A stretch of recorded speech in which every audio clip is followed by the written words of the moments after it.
में किस बात का डर था? कौन बताएगा? भाई के बुलाने पर घर लौटते समय लेखक के मन में किस बात का डर था? कौन बताएगा?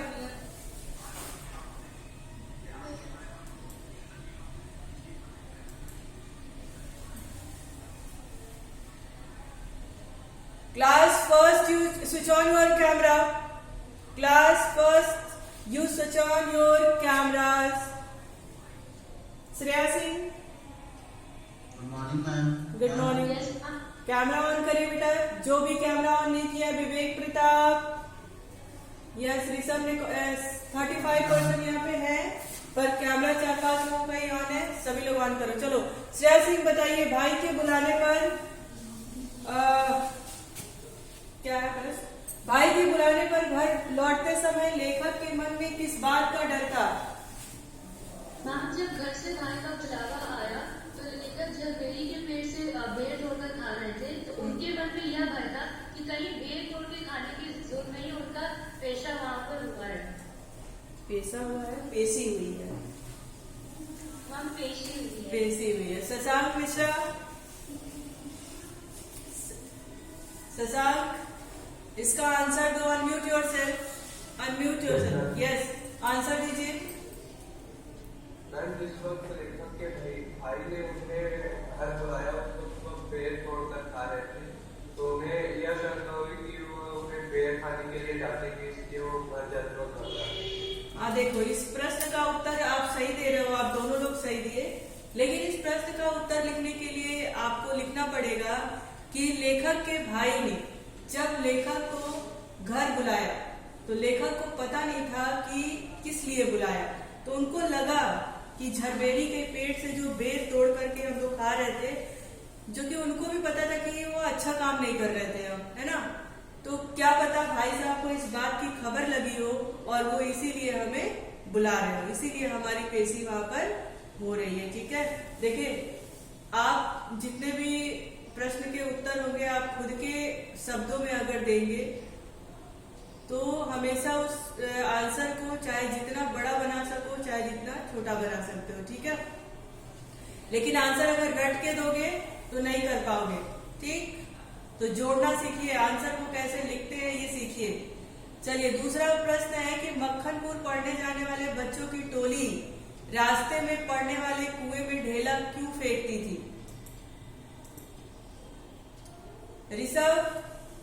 ऋषभ सिंह बताइए, बच्चों की टोली जो पाठशाला स्कूल जाती थी वो रास्ते में पड़ने वाले कुएं में ढेला क्यों फेंकती थी?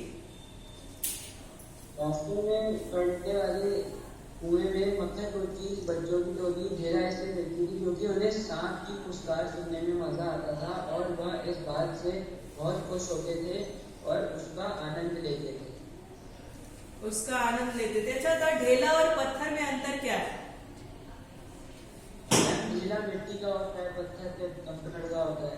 यस, हाँ, तो जो मिट्टी का होता है यानी कच्चा ऐसे पत्थर की तरह हो गोल गोल, है ना, उसको ढेला बोलते हैं, और जो पत्थर का है वो पत्थर तो है ही, है ना। लेकिन एक बात और है कि बालपन यानी बचपन में आपने बच्चों को देखा होगा ना कि एक ही काम करते हैं, बार बार करते हैं, लेकिन वही काम करते हैं जो उनको लगता है कि भाई इसको तो करने में बड़ा मजा आ रहा है ना, तो एक ही काम वो बार बार करते हैं वो आनंद लेने के लिए, है ना, उनको अच्छा लगता है, उनको खुशी मिलती है। तो लेखक भी यही कर रहे थे, उनको बार बार उस सांप की आवाज सुन करके अच्छा लगता था और आदत सी पड़ गई थी। और उनके ग्रुप में जितने भी बच्चे थे एक बानर टोली की तरह थे, यानी बंदरों की तरह उछल कूद करने वाले चंचल स्वभाव के, है ना। बंदर क्या करता है? बंदर की और कोई आदत है नहीं, क्या करता है वो इधर उधर इस डाल से उस डाल पर कूदता रहता है ना। तो वो लोग भी क्या करते थे? उछल कूद कर करके उस कुएं में ढेला फेंकते थे और उस सांप की फुसकार को सुनने के लिए आतुर रहते थे, है ना। कभी झरबेरी के पेड़ से बेर तोड़ के खाना उनको अच्छा लगता था, तो कभी कुएं में पत्थर फेंक करके सांप की आवाज सुनना, कभी ये कि कुएं से किस तरह की ध्वनि आएगी, कभी कुएं में झांक करके बोलना, उनको ये सब अच्छा लगता था, है ना। तो और जो चीज अच्छी लगती है बच्चों को, बच्चे वो बार बार उसी प्रक्रिया को दोहराते हैं। ठीक, अगला प्रश्न है आपका, सांप सांप ने फुसकार मारी या नहीं, ढेला उसे लगा या नहीं, यह बात अब तक स्मरण नहीं। वह कथन किस लेखक की किस मनोदशा को स्पष्ट करता है?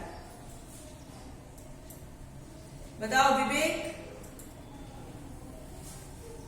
विवेक प्रताप, यस मैम। बताइए।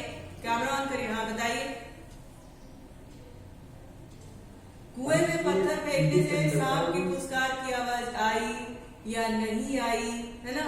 यह लेखक की किस मनोदशा को बताता है? लेखक की ये मनोदशा बताता है कि वो बहुत चंचल थे और वो बहुत ही साहसी थे। नहीं बेटा, क्वेश्चन सुनो, प्रश्न देखो क्या लिखा है। प्रश्न ये लिखा है कि सांप ने फुसकार मारी या नहीं, ढेला उसे लगा या नहीं, यह बात अब तक स्मरण नहीं। यह कथन लेखक किस मनोदशा को स्पष्ट करता है?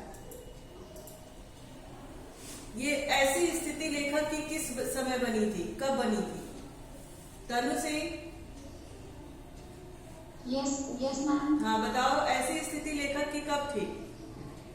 मैम ऐसी स्थिति तब बनी जब लेखक सांप को पत्थर फेंका और उनकी सारी चिट्ठियां टोपी से गिर के कुएं में जा गई। सिमरजोत आप बताइए। अभी वाली आप मैम की गई, क्योंकि मैम जब लेखन मैम और साफ मैम खेला कर रहे थे तो मैम उनके वो भी अब चिट्ठियां इनके उसमें गिर गई कुएं के अंदर। अच्छा, ये बात तो ठीक है, आप वहां से रिलेट कर रहे हो, लेकिन ये आंसर नहीं है। परिकल द्विवेदी। Yes ma'am. हाँ बताइए, आप बताइए। मैम इस स्थिति जब लेखक सांप को ढेला मारा था तब सारी चिट्ठियां कुएं में गिर गई थी और उनको चिंता होने लगी कि क्या अगर घर पहुंचना तो क्या होगा। इस चक्कर में उनको ये पता नहीं चला कि सांप में फुसकार मारेगी। एग्जैक्टली, वेरी नाइस, बहुत बढ़िया परिकल, है ना?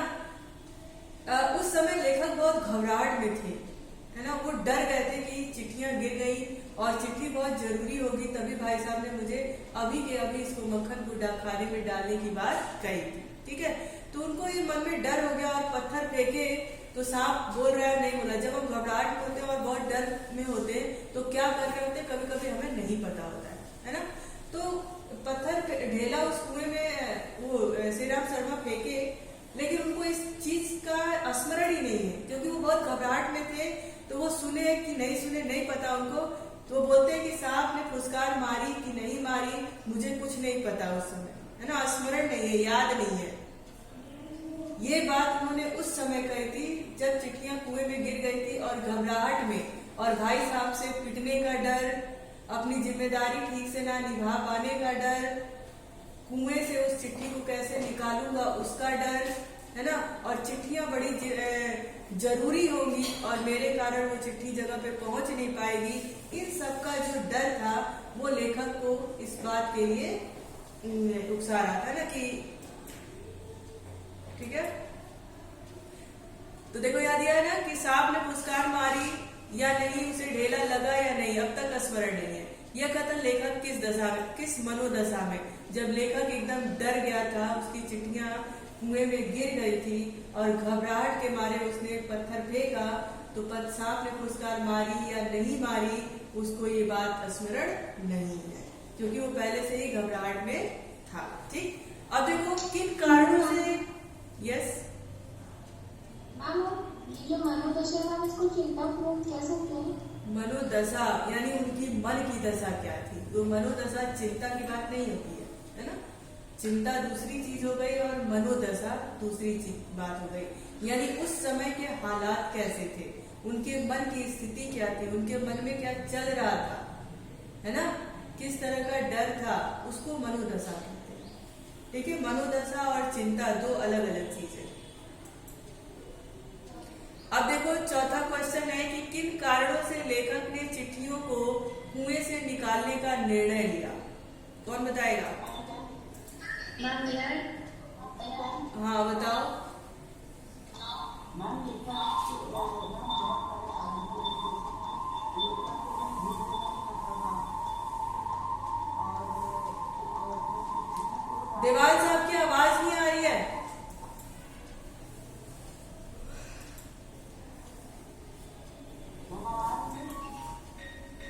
हाँ अब बोलो, ऐसा लग रहा है बहुत दूर से बोल रहे हो। ब्रिजेंद्र, हाँ बेटा एक second. Brijendra Kumar, Atharva, Aarzoo, Arnav Tripathi, Anamika, Aditya Soni, camera on करिए आप लोग। ईशा यादव, कोमल, मान्या मिश्रा, ओम जी, स्विच ऑन योर कैमरा। या तो कैमरा ऑन करो या तो क्लास छोड़ के चले जाओ।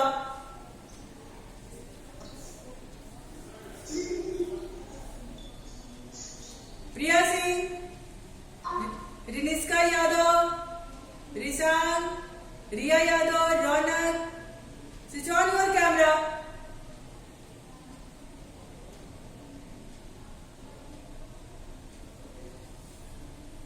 हाँ चलो अब बताओ, देवांश आंसर दो। लेखक को चिट्ठियों को कुएं से निकालने का निम्नलिखित मतलब बहुत सारे कारण थे, जैसे कि लेखक को झूठ बोलना नहीं आता था, और हाँ चिट्ठियों को डाकखाने में डालना उसको अपनी जिम्मेदारी समझते थे, और मैंने उनको अपने भाई का मतलब डर भी था। ओके चलिए कोमल, कोमल आंसर दीजिए आप प्रश्न नंबर 4 का। प्रश्न नंबर 4 का हाँ, किन कारणों से लेखक ने चिट्ठियों को कुएं से निकालने का निर्णय लिया? देवांश आपने अच्छा उत्तर दिया। चलिए कोमल बताइए। मैम चिट्ठियां लेखक के बड़े भाई ने उन्हें डाक खाने में डालने को दी थी मैम, और जब वो डाक घर जा रहे थे तो मैम उनके बीच में वो आता था जिसमें एक सांप था मैम, तो वो वहाँ एक ढेला फेंकते थे जिससे वो सांप की क्रैक सुनाई देती थी। तो मैम जिस समय वो ढेला डाला होता है तो वहाँ उनकी चिट्ठियाँ कुएं में गिर जाती हैं, और लेखक को झूठ बोलना नहीं आता था, तो और वो अपने बड़े भाई से डरते थे। प्रश्न कुछ पूछ रहा है, आप बता पूछ रहे हो। चलिए रौनक बताइए आप।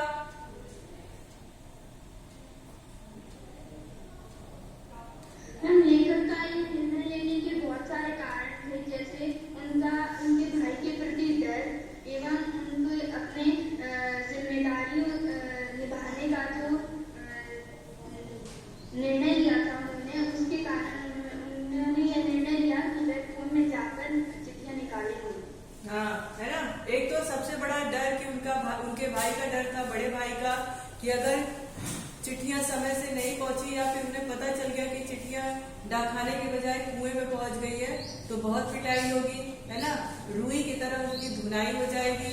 दूसरी बात, सबसे बड़ी बात, कि वो अपनी जिम्मेदारी को, जो उनके भाई ने उनको जिम्मेदारी दी थी, उस जिम्मेदारी को नहीं निभा पाते, उसका डर, और झूठ बोल करके, झूठ भी बोलना उनको नहीं आता था कि वो झूठ बोल दे कि हाँ मैंने मक्खन को डाकखाने में चिट्ठियां डाल आई है।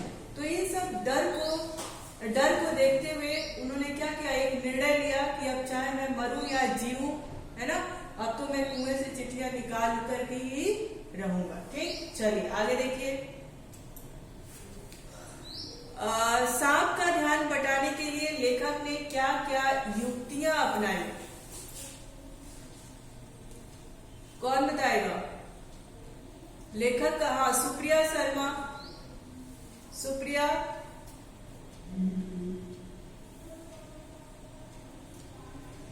लेखक का सांप का ध्यान बटाने के लिए लेखक ने क्या क्या युक्तियां अपनाई?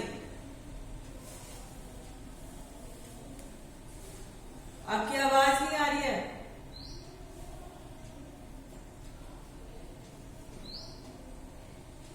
सुप्रिया शर्मा, आपकी आवाज नहीं आ रही है।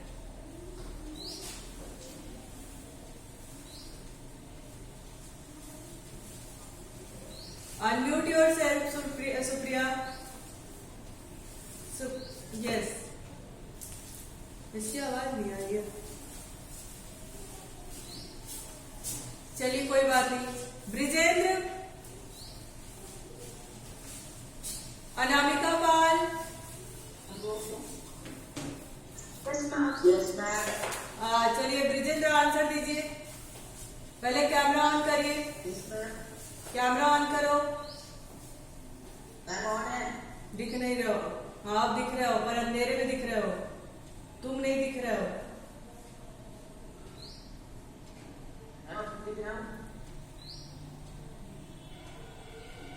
हाँ चलो बताओ।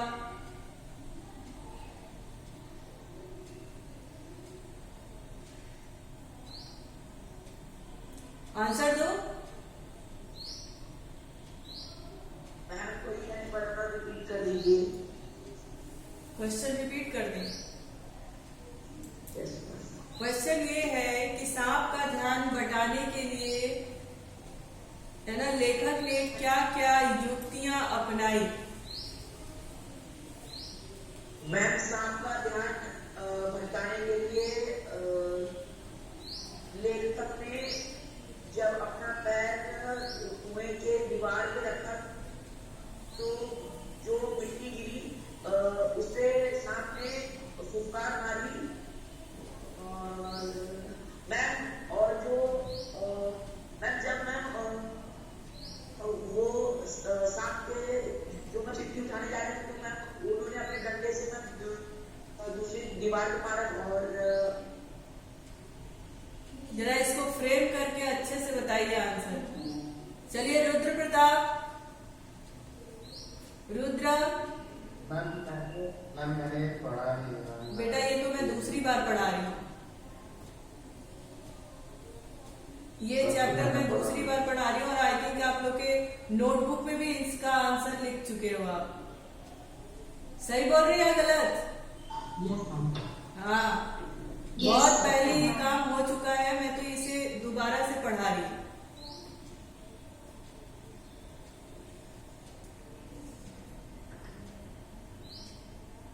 चलिए तनु आप बताइए युक्तियां का मतलब क्या होता है। मैम तरीके। तरीके, चलो आंसर बताओ। मैम उन्होंने सांप के ऊपर मिट्टी फेंकी और उसका ध्यान भटकाया और उन्होंने हाथ से प्रहार करने के बजाय डंडे का प्रयोग किया, जिससे जो सांप था उसने सारा विष डंडे पे उगल दिया। अच्छा अर्णव त्रिपाठी। अर्णव त्रिपाठी। अर्णव देखा, अर्णव क्लास में है पर है नहीं। वेरी नाइस बच्चों, बहुत बढ़िया। अर्णव त्रिपाठी। ईशा यादव। हाँ अर्णव कैमरा ऑन करिए बेटा।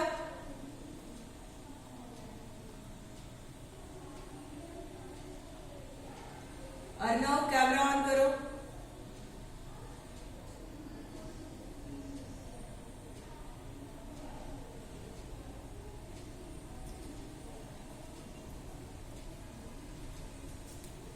अर्णव